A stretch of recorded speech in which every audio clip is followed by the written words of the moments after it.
This video will show you how to assemble and install the WP6000 and 7000 series low-profile expandable in-use weatherproof outlet covers. These low-profile outlet covers come in single gang or double gang varieties in white, gray, or bronze.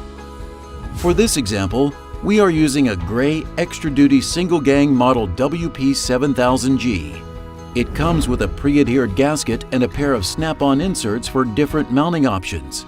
However, no insert is required for GFCI outlet installation. Also included are 6 mounting screws and a hinge pin that can be used to mount the cover vertically or horizontally. If you are mounting horizontally, position the long side hinge at the top and remove the corresponding knockout along the bottom of the base. For this example, we are mounting the cover vertically, so position the short side hinge at the top and use a pair of pliers to remove the corresponding knockout along the bottom of the base. Be sure to pull evenly so the knockout is removed as cleanly as possible. Next, remove the excess backing material of the pre-adhered gasket from the center of the base. Because we are mounting the low-profile outlet cover vertically, align the top and base at the short side vertical hinges.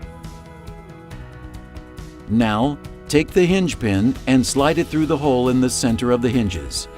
Make sure to push it all the way through until it snaps into place.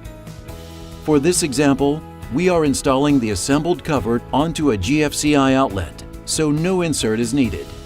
Simply loosen the mounting screws on the outlet, place the keyhole slots over the screws, and slide the cover into place. Now, all you have to do is tighten the mounting screws and you're done. Your WP6000 or 7000 series low-profile expandable weatherproof in-use outlet cover is now assembled and installed. If you have any questions or need help at any step in the process, you can call or email technical support at the contact information listed on the screen. And be sure to check out our other videos on YouTube, or visit the Intermatic.com webpage for more tutorials.